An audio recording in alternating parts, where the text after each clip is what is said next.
Você está no canal Eu Estudo a Lição com o pastor Samuel Camilo. Muito obrigado por sua companhia, principalmente às quintas-feiras à noite, quando nós temos a oportunidade de continuar com a nossa série Eu Acredito, onde estudamos as 28 crenças fundamentais da Igreja Adventista do Sétimo Dia. Muito obrigado por sua companhia. Se eventualmente você for abençoado através desse vídeo, eu queria te pedir algumas coisas. Em primeiro lugar, sabe que quando a gente está aqui preparando esse material, eu estou falando com uma câmera. Eu não sei onde é que esse vídeo está chegando, quem é que está aí do outro lado assistindo a esse vídeo. Então, por favor, entra aí no chat e deixe aí o seu comentário. Quem é você, de onde você, qual a cidade onde você mora e quais são as impressões que você está tendo através do nosso estudo. Isso vai nos ajudar muito.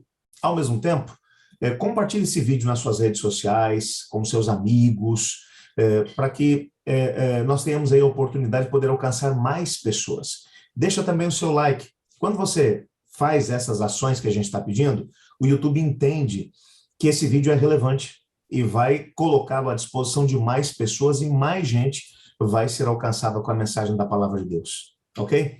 Bom, antes de poder começar o estudo de hoje, eu quero fazer duas coisas. Primeiro, quero fazer uma oração com você. Ore comigo. Obrigado, Senhor Deus, por tua palavra. Ajuda-nos nesse momento a entendermos aquilo que é a tua vontade para nós. Pois é em nome de Jesus que oramos. Amém. Bom, vou chamar agora a vinheta. Na sequência, nós já iniciaremos o estudo de hoje.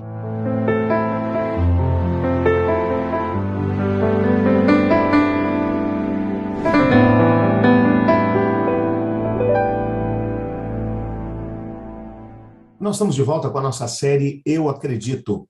Hoje o nosso tema será crescimento em Cristo. Essa é a crença número 11 das 28 que estaremos estudando aqui às quintas-feiras no nosso canal. Um detalhe importante para começarmos a entender a aplicação espiritual desse tema, crescimento em Cristo, é entender que o nascimento é algo maravilhoso. Quando uma sementinha, ela germina e aparece aquelas primeiras folhinhas, todo o jardim fica mais radiante. Assim como quando uma criança nasce, a primeira coisa que faz é anunciar ao mundo que há mais vida, há mais uma vida para ser levada em conta dentro do nosso planeta. E é claro, as crianças quando nascem trazem muita alegria para a gente, ou quando uma plantinha germina. Aquelas fases iniciais em que você tem que ter um cuidado todo especial, tanto com a planta como também com a criança, são fantásticas. Mas, ao mesmo tempo, nós precisamos, claro, lembrar que, apesar do nascimento ser uma coisa fantástica, o crescimento também o é. E crescer, e de modo contínuo, constante, até chegar à maturidade, e ao mesmo tempo produzir frutos, é a síntese da vida. Sem isso, o nascimento perde todo o seu sentido. O propósito, o objetivo é crescer. E a equação fundamental da vida acaba sendo essa, o crescimento, tanto no aspecto físico como também no aspecto espiritual. Uma pessoa que nasce no reino de Deus, mas que não cresce, que não produz fruto, alguma coisa está equivocada. É tanto que quando você olha para a Bíblia, você vai perceber que esse é um aspecto de suma importância apregoado pelas Escrituras Sagradas, não apenas o processo do nascimento, não apenas o processo do início da vida, mas do desenvolvimento dela. E o mais interessante quando a gente fala sobre o crescimento em Cristo Jesus é que a vida, nesse contexto, começa com a morte. O princípio mais básico e característico da vida cristã é que ela começa com a morte. Primeiro, a morte de Cristo na cruz do Calvário. Em segundo lugar, a morte do nosso eu. E como resultado, em terceiro lugar, nós passamos a andar em novidade de vida.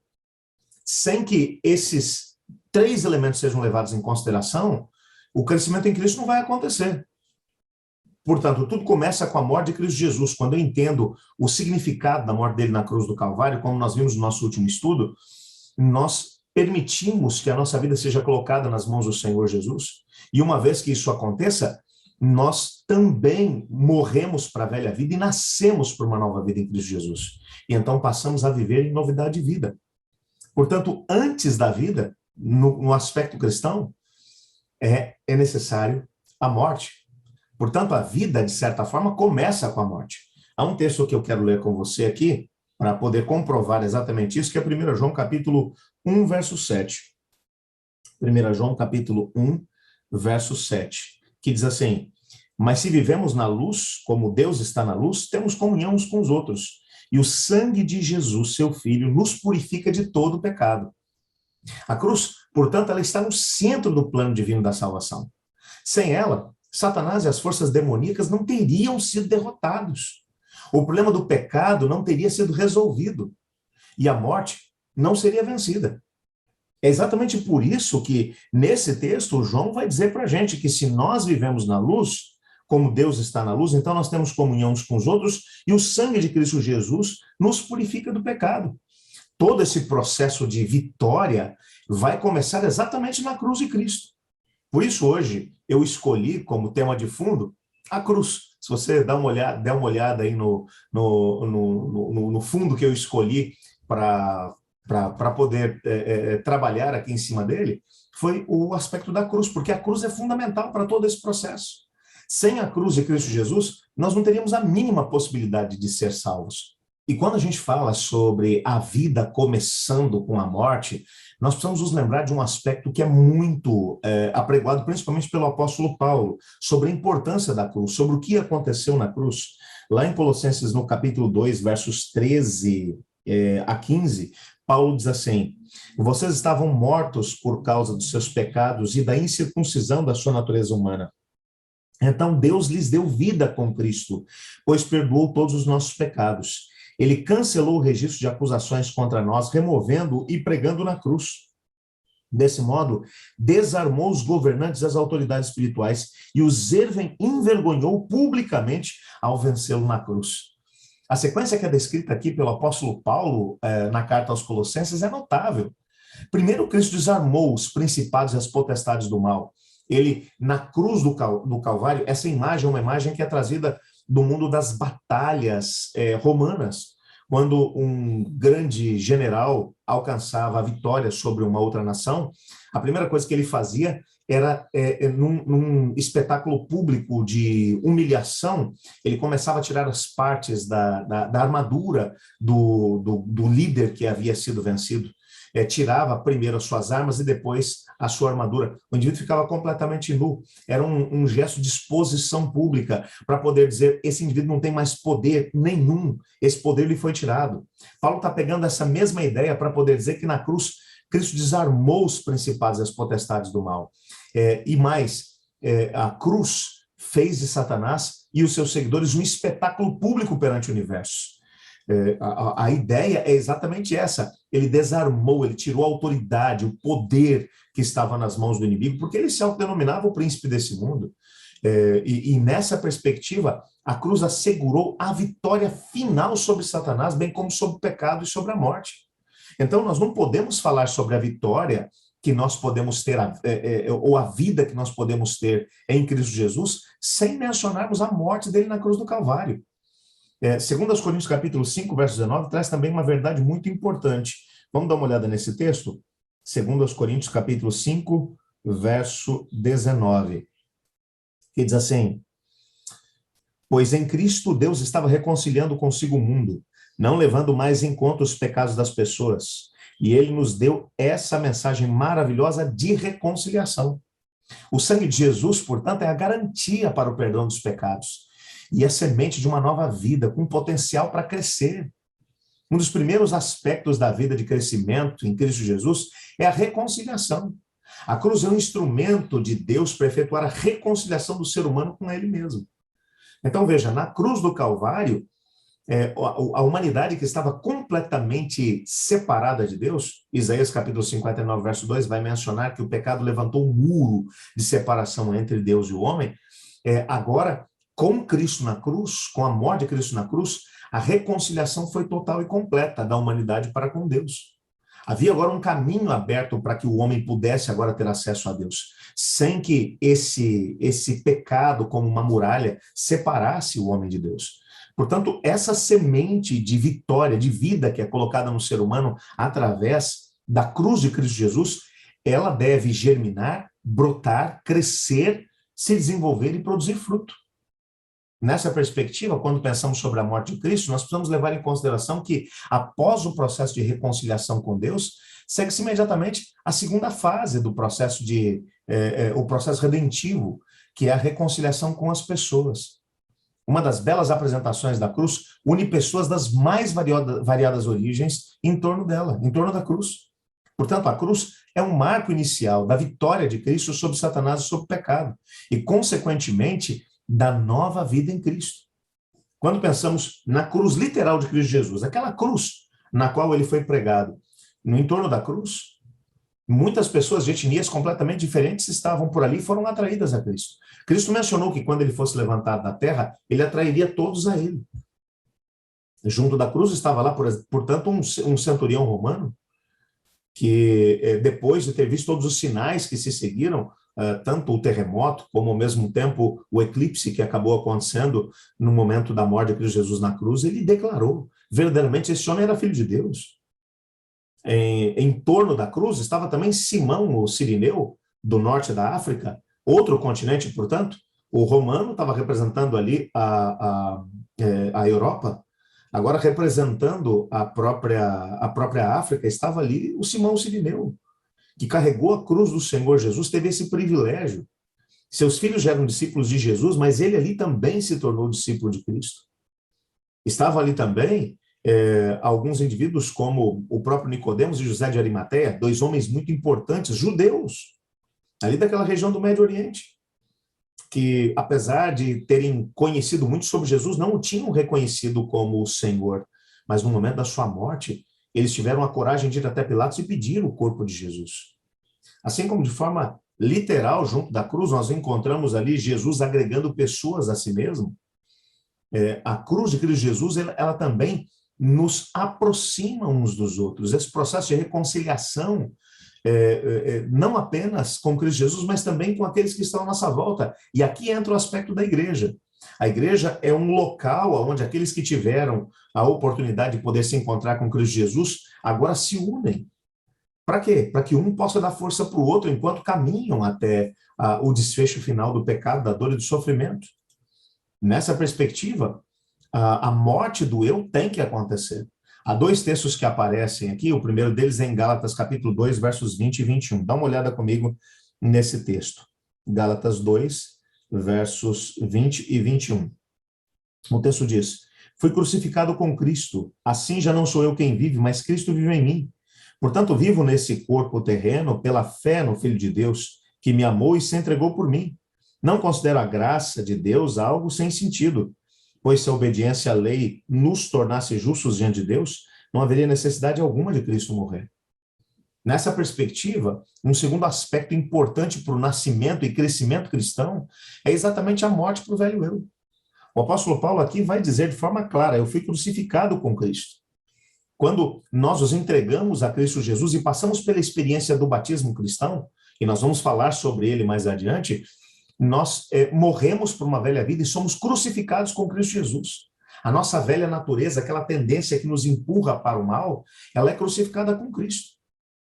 E então, um processo de continuidade acontece. Veja 2 Coríntios capítulo 5, verso 11. Esse texto também é um texto muito interessante. 2 Coríntios 5, verso 11. Assim, conhecendo o temor ao Senhor, procuramos persuadir outros. Deus sabe que somos sinceros e espero que vocês também saibam. A vida cristã, portanto, ela não começa com o nascimento, ela começa com a morte do eu. Mas antes que ele seja crucificado, não há vida cristã. Tem de haver uma erradicação profunda e intencional do eu, da natureza pecaminosa. É por isso que o apóstolo Paulo, aqui nesse texto de 2 Coríntios, capítulo 5, verso 11, ele vai dizer que nós temos o temor do Senhor e procuramos persuadir outros, por quê? Porque sabemos que o único caminho para a vitória é através de Cristo Jesus.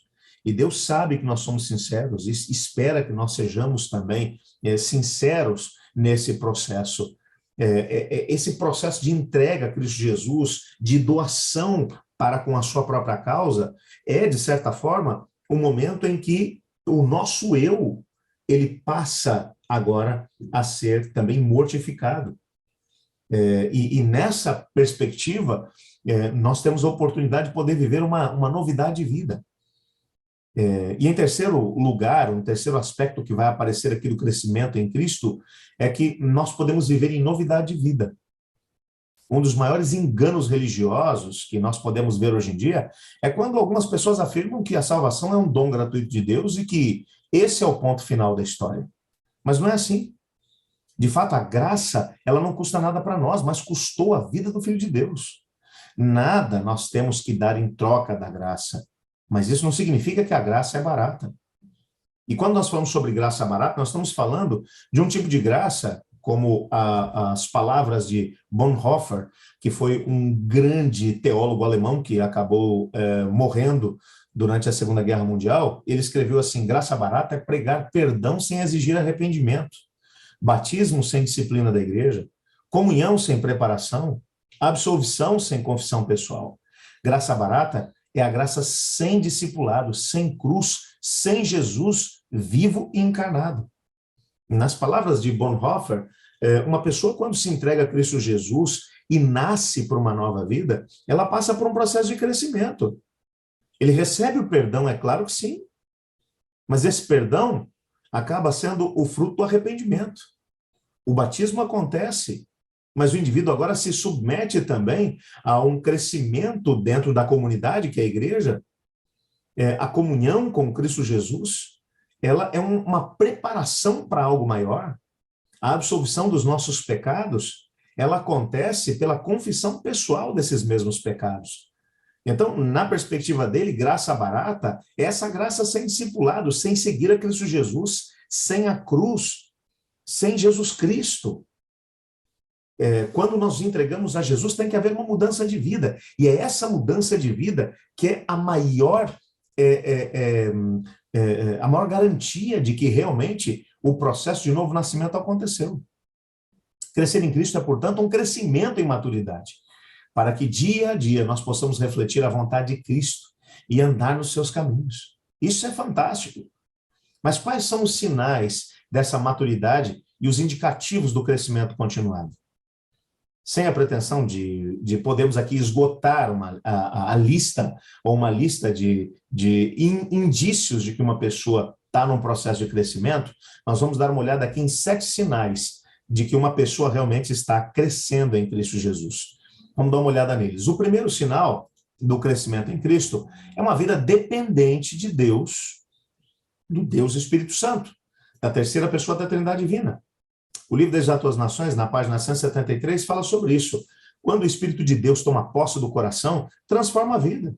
Os pensamentos pecaminosos são afastados, renunciadas às más ações, o amor, a humildade, a paz tomam o lugar da ira, da inveja, da contenda. A alegria substitui a tristeza, a bênção vem quando, pela fé, a pessoa se entrega a Deus.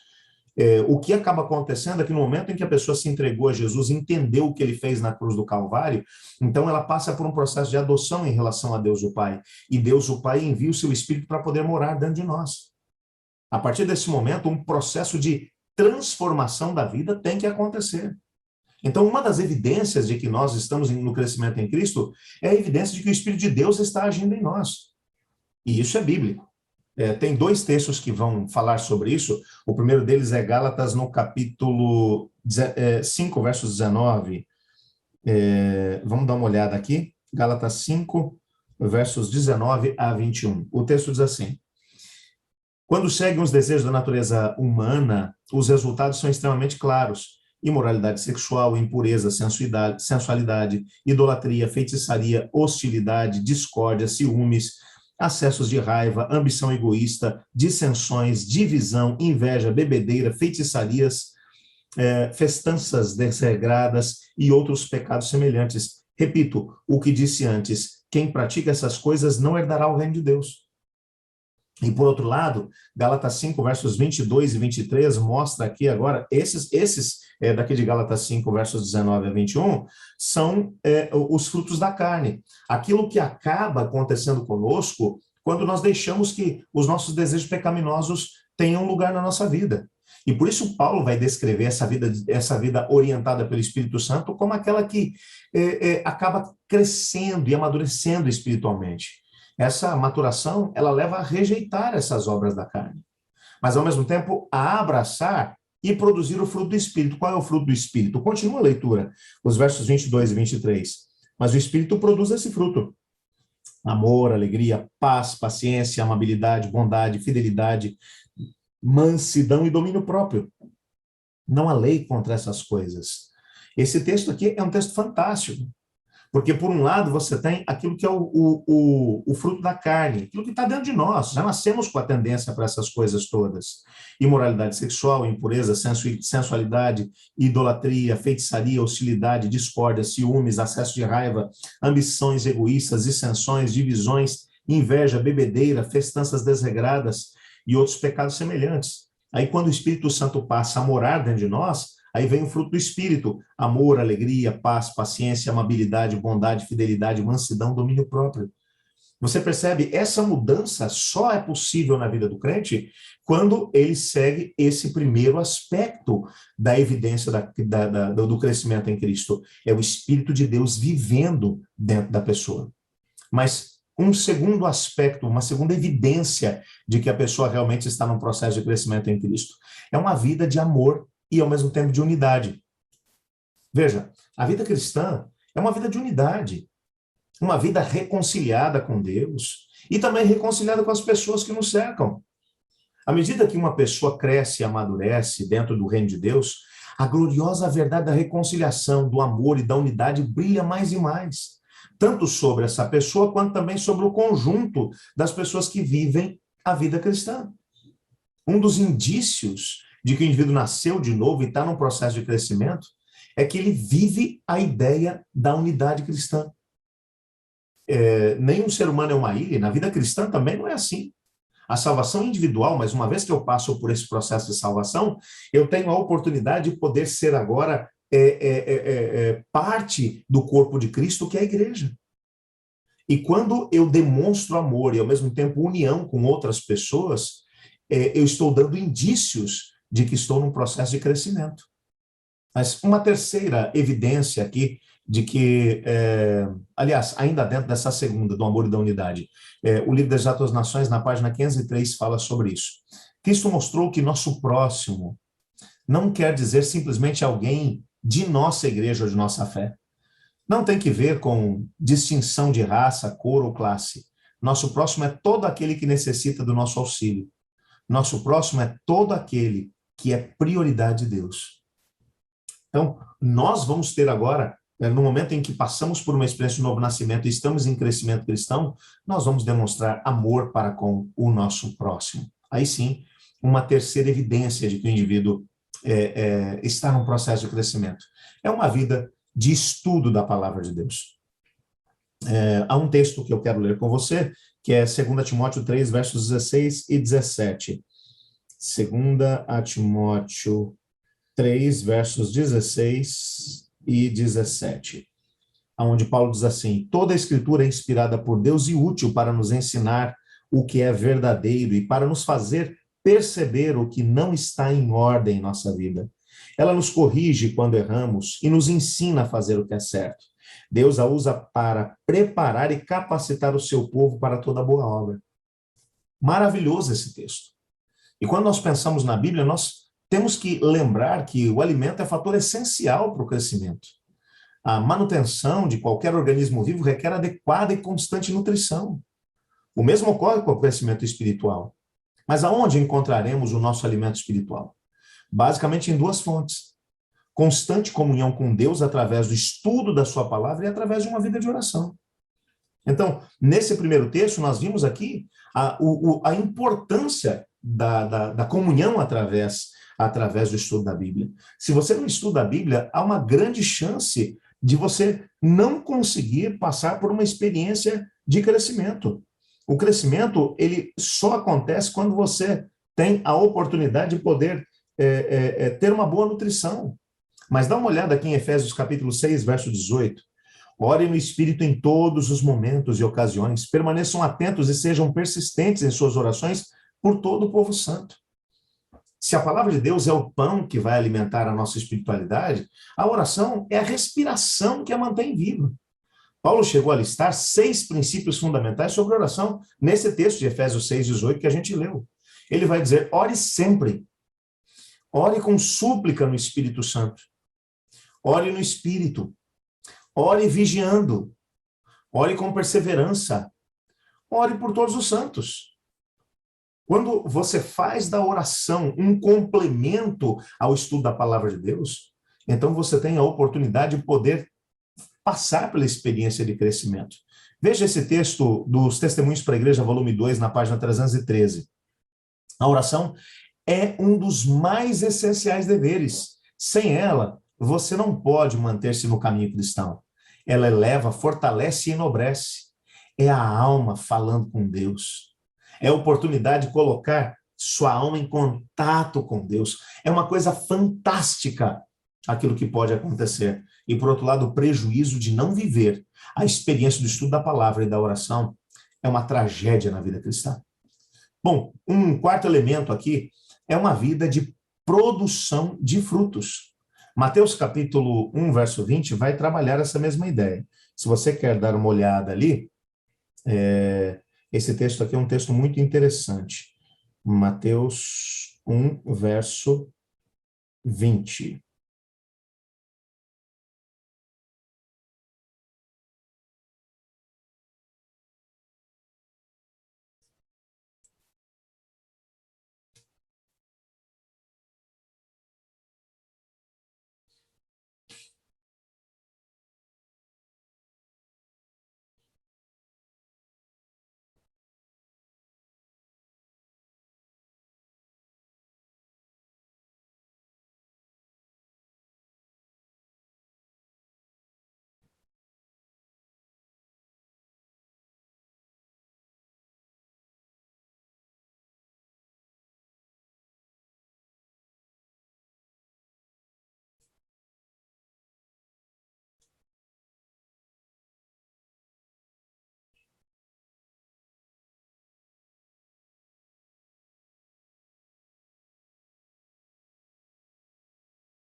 Bom, e uma quarta evidência de que o indivíduo realmente está passando por um processo de crescimento é uma vida de produção de frutos. Se você der uma olhada aqui em Mateus, no capítulo 7, versículo 20, Jesus disse assim, eu vou ler o verso 19 também, tá ok?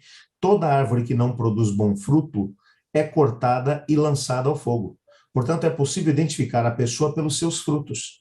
Esse texto aqui é um texto fantástico e muito forte. E Jesus aqui está dizendo que frutificar é um aspecto importante do crescimento cristão. A salvação pela graça, ela é erradamente entendida com a negação da obediência e da frutificação. Nada poderia estar mais distante da verdade bíblica. Uma pessoa que nasceu em Cristo vai ter que dar evidência desse nascimento em Cristo através do fruto do Espírito nela. Por isso Jesus vai dizer, e se você ler ainda o versículo 18 diz, a árvore boa não pode produzir frutos ruins, e a árvore ruim não pode produzir frutos bons. E aí depois, sim, no versículo 20, ele vai dizer, portanto, é possível identificar a pessoa pelos seus frutos. Se o indivíduo está vivendo na carne, ele vai produzir que tipo de fruto? O fruto da carne, como nós vimos lá em Gálatas, no capítulo 5. E se ele está vivendo no Espírito? Ele vai produzir o fruto do Espírito. Portanto, uma das evidências de que o indivíduo realmente passou pela experiência do novo nascimento em Cristo e está crescendo em Cristo Jesus é uma vida de produção de frutos. Nós não fomos salvos para poder fazer o que nos agrada. Nós fomos salvos para poder viver de acordo com a vontade de Deus. Nada há de legalista e nem, ao mesmo tempo, de supérfluo na obediência à lei de Deus. Pelo contrário, essa é a consequência natural da graciosa libertação do pecado e, ao mesmo tempo, de que o Espírito de Deus está vivendo em nós. Até porque a promessa que Deus fez dentro do contexto da nova aliança é de que o Espírito Santo viveria dentro de nós e escreveria as leis de Deus no nosso coração. Então, uma das evidências, um dos frutos que devem ser evidenciados através desse crescimento em Cristo Jesus é quando eu me entrego a Ele, minha vida muda. Isso aqui é básico. O indivíduo que roubava não rouba mais. Por que ele não rouba? Porque agora ele é forte de uma hora para outra? Porque o Espírito de Deus está mantendo em sujeição a sua natureza pecaminosa. Ele morreu para uma velha vida, está nascendo para uma nova vida em Jesus. Um outro aspecto, um quinto aspecto ainda, que evidencia a questão do crescimento em Cristo Jesus, a evidência do crescimento em Cristo. O discipulado cristão não é uma jornada de ociosidade. Nós estamos alistados em uma guerra que é real e perigosa. E eu faço questão de ler esse texto de Efésios, capítulo 6, versos 12 e 13. Esse texto, na minha opinião, é um dos textos mais solenes que falam sobre guerra espiritual. Efésios 6, versos 12 e 13. Olha o que Paulo diz aqui. Eu vou ler aqui até um pouquinho antes, tá bem? Vou começar no versículo 10. Diz assim: sejam fortes no Senhor e em seu grande poder. Vistam toda a armadura de Deus para que possam permanecer firmes contra as estratégias do diabo. Pois nós não lutamos contra inimigos de carne e sangue, mas contra governantes e autoridades do mundo invisível, contra grandes poderes nesse mundo de trevas e contra os espíritos malignos nas esferas celestiais. Portanto, vistam toda a armadura de Deus para que possam resistir ao inimigo no tempo do mal. Então, depois da batalha, vocês continuarão em pé firmes. O apóstolo Paulo deixa claro que é uma luta que nós temos que travar. E quando você entende que você tem lutas que deve travar todos os dias no poder do Espírito de Deus, você entra nessa guerra espiritual usando as armas espirituais. Por isso você vai usar a armadura de Deus. E nessa guerra, as forças sobrenaturais estão voltadas contra nós. Mas os anjos do Senhor estão unidos no ministério de servir os seus fiéis, livrando-nos do mal e guiando-nos no crescimento espiritual. Aqui é uma série de textos que vão aparecer, e eu gostaria de ler alguns deles aqui, se você me permitir. Começando aqui pelo Salmo 34, verso 7. Salmo 34, verso 7. O livro dos Salmos é um livro tremendo, que fala sobre o ministério dos anjos. 34, verso 7. Olha esse texto lindo. O anjo do Senhor é guardião. Ele cerca e defende aqueles que o temem. O anjo do Senhor é guardião. Portanto, nós podemos, algumas pessoas colocam uma ênfase muito grande no aspecto da guerra espiritual, do inimigo que está contra nós, mas se esquecem dessas promessas. Veja o Salmo 91, verso 11. Esse também é um outro texto clássico e, ao mesmo tempo, de grande força. 91, verso 11, que diz assim: pois ele, está falando de Deus, ordenará a seus anjos que o protejam aonde quer que você vá. E o verso 12 ainda: eles o sustentarão com suas mãos para que não machuques o pé em alguma pedra. Esse texto é fantástico. E nós vimos aqui o próprio desenvolvimento dele lá no Novo Testamento, Atos capítulo 5, versos 19 e 20. Esse texto aqui é um texto muito, muito bonito, que mostra a prática disso aqui. Atos capítulo 5, versos 19 e 20, que diz assim: um anjo do Senhor, porém, veio durante a noite, abriu as portas do cárcere e os levou para fora. Vão ao templo e transmitam ao povo a mensagem da vida, disse ele. Esse texto aqui está falando sobre o momento em que Pedro e João estavam presos e o anjo do Senhor foi lá e os libertou. Ainda, Hebreus capítulo 1, verso 14, olha que texto lindo é esse. Hebreus 1, verso 14, que diz assim: portanto, os anjos são apenas servos, espíritos enviados para cuidar daqueles que herdarão a salvação. Texto fantástico, Hebreus 12, verso 22. Dá uma olhada nesse texto também. Hebreus 12, verso 22, que diz, Hebreus 12, verso 22. Deixa eu achar ele aqui. Vocês, porém, chegaram ao Monte Sião, a cidade do Deus vivo, a Jerusalém espiritual, aos incontáveis milhares de anjos em alegre reunião, a consagração dos filhos. Esse texto aqui é um texto, todos esses textos aqui, na verdade, mencionam exatamente isso. Nós estamos numa guerra que é real, uma guerra nas dimensões espirituais, como disse Paulo na sua carta aos Efésios, capítulo 6, versos 12 e 13. Mas, ao mesmo tempo, é uma guerra na qual nós não estamos sozinhos. Os anjos de Deus ministram em favor de nós. Portanto, não há o que temer. Quando nós entendemos isso tudo, nós acabamos estabelecendo uma vida de guerra espiritual. Lá em 1 Coríntios, no capítulo 15, verso 51, nós entendemos aqui um aspecto bem interessante. Ó. 1 Coríntios 15, verso 51. O apóstolo Paulo diz: mas eu lhes revelarei um segredo maravilhoso. Nem todos dormiremos, mas todos seremos transformados. Deus não nos deixou lutar sozinhos. Em Cristo e através de Cristo, Deus providenciou para nós a vitória. E esse texto aqui, ele nos mostra de maneira muito clara que haverá um momento em que todos aqueles que estavam em Cristo Jesus passarão por uma experiência de transformação. Passarão por uma experiência de glorificação em Cristo Jesus. E até o momento em que nós chegarmos a esse momento, o Senhor Deus estará conosco. Esse próprio processo de lutas que nós vamos enfrentar acabarão por burilar, por trabalhar o nosso caráter. Ele também nos oferece uma armadura bem testada para poder resistir ao inimigo. Paulo escreveu essa armadura: o cinto da verdade, a couraça da justiça, o calçado do evangelho da paz, o escudo da fé, o capacete da salvação, a espada do Espírito e, ao mesmo tempo, o infalível poder da oração. Portanto, nós não estamos sozinhos. Cristo, ele vai estar agindo através de nós com a certeza de que, no final, nós vamos vencer, e ele nos oferece armas. Isso aqui é interessante, porque se você se lembra do texto de Colossenses capítulo 2 que nós lemos, o texto vai dizer que o diabo foi despido por Cristo Jesus na cruz das suas armas poderosas. E Deus pegou essas armas e entregou a nós. Nós agora temos condições de podermos vencer nessa guerra espiritual. Uma outra característica que mostra também que nós estamos no crescimento cristão é quando o indivíduo tem uma vida de adoração e testemunho e, ao mesmo tempo, de esperança. O crescimento do cristão não acontece no vazio. Ele ocorre dentro da comunidade dos redimidos. E também como um testemunho diante da comunidade que ainda necessita ser redimida. Sem adoração pública, nós perdemos a identidade e o palco da nossa irmandade.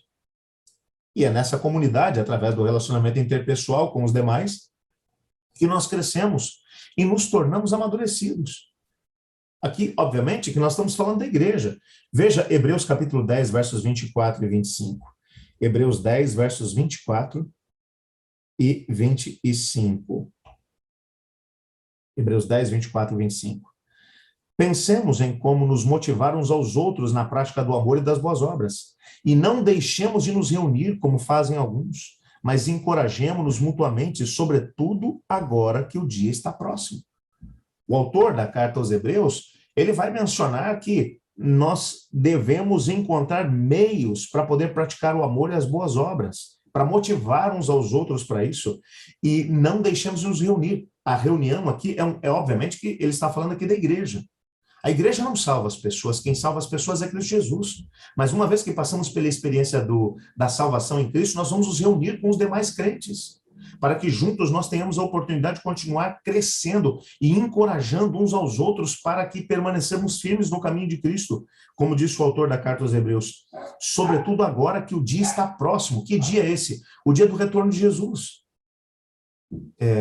Essa verdade, ela é mencionada por Ellen White no livro Testemunhos para a Igreja, volume 5, na página 491, que diz assim: para a pessoa crente e humilde, a casa de Deus na terra é como que a porta do céu.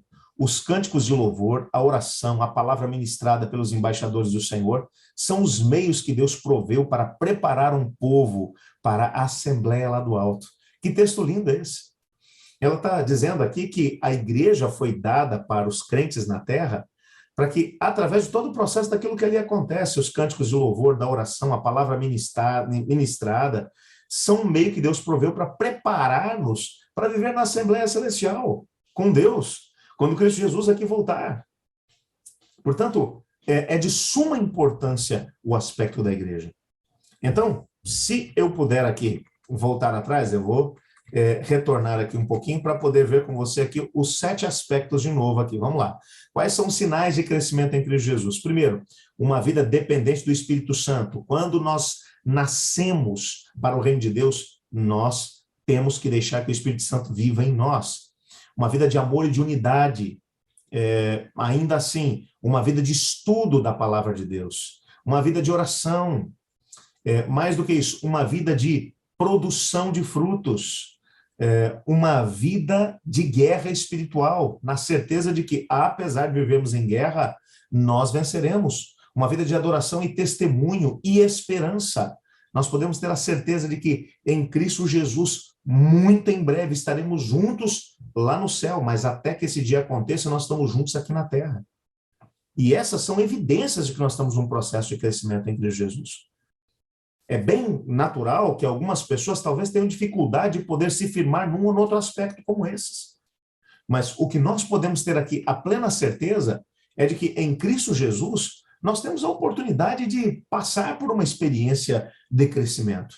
E se eventualmente você parar e analisar a sua vida e descobrir que daqui a pouco alguma coisa, alguns dos aspectos da sua vida ainda não estão meio que parados, estagnados, que você não está crescendo num desses 7 aspectos, talvez seja um momento para você poder parar, refletir sobre aquilo que tem sido suas prioridades e pedir a Deus para que isso seja uma realidade na sua vida. Esses aspectos são evidências do crescimento em Cristo Jesus. Não basta apenas você se entregar a Jesus e passar pela experiência da salvação em Cristo. Se você passou por essa experiência, vai entrar num processo de crescimento. E aquele que opera em nós o crescimento é o Espírito Santo de Deus. Eu gostaria de orar nesse momento, pedindo a Deus para que Ele possa me ajudar e te ajudar nesse processo de crescimento no Espírito. Vamos fazer isso agora? Ore comigo. Senhor Deus, muito obrigado por tua palavra, obrigado porque através dela nós podemos entender que o Senhor tem um processo de crescimento para cada um de nós. Ajuda-nos a podermos experimentar esse crescimento em Cristo, pois é no nome dele que nós oramos. Amém. Muito obrigado por sua companhia até agora. Não se esqueça, se você foi abençoado pelo estudo de hoje, compartilhe esse vídeo, deixe o seu like, se inscreva aí no canal e ao mesmo tempo deixe o seu comentário para a gente poder saber quem você é. Na quinta-feira que vem, nós vamos estudar sobre um tema muito importante. Vamos estudar sobre a igreja. Qual a importância dela na vida daquele que nasceu em Cristo Jesus. Eu espero por você quinta que vem.